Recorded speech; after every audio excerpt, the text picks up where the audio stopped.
नमस्कार शेतकरी बंधूंनो. आता सध्या ट्रेंड बघत असाल तर आता सध्या ऊन पाऊस म्हणजे पाऊस पडतो कधी ऊन पडतो, त्यामुळे हुमणीचा प्रादुर्भाव आहे तो हुमणीचा प्रादुर्भाव जास्तीत जास्त वाढत चाललेला आहे असं दिसून येत आहे. कारण बरेच ठिकाणी जिथं माळ रान आहे तिथं हुमणीचा अटॅक भरपूर झालेला आहे.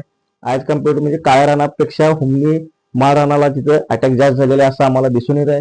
तर सर्व शेतकरी बंधूंनो हुमणीची काळजी घेणे खरोखर आवश्यक आहे. कारण हुमणीचा जर अटॅक झाला तर 50-60% प्लॉट सगळे डॅमेज झालेले असे दिसून आलेले. आणि आता शेतकरी काय करतो, जिथं हुमणी झालेला आहे तो प्लॉट वैरणीसाठी देत आहे. कारण आपण हुमणी एकदा झाली की काही कंट्रोल करू शकत नाही. त्यामुळे आता जे नवीन रोप लागण किंवा कांडी लागण करत आहेत त्यांनी बेसल डोस मध्ये क्लोरांटेपॉड 4.4% याचा वापर करायचा आहे.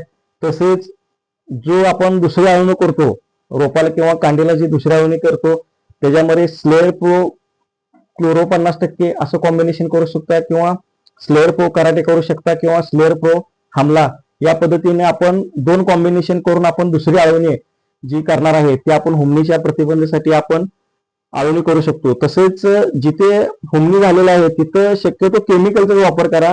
कारण असे बरेच शेतकरी आहेत की जिथे हुमण्याचा प्रादुर्भाव दिसत आहे, जास्त दिसत आहे, पण तिथे ऑर्गॅनिकचा वापर केला जातो. तेच मेटारिझम बेविरियाचा रिझल्ट चांगला आहे, पण जिथं हुमणी झालेला आहे तिथं त्याचा रिझल्ट जास्त दिसत नाही.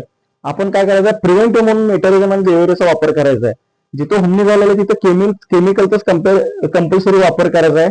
कारण शेतकरी कन्फ्युज होतो की बाबा हे हुमणीसाठी औषध आहे, पण प्रिव्हेंटिव्ह कुठलं आणि झाल्यानंतर कुठलं हे कळणं गरजेचं आहे.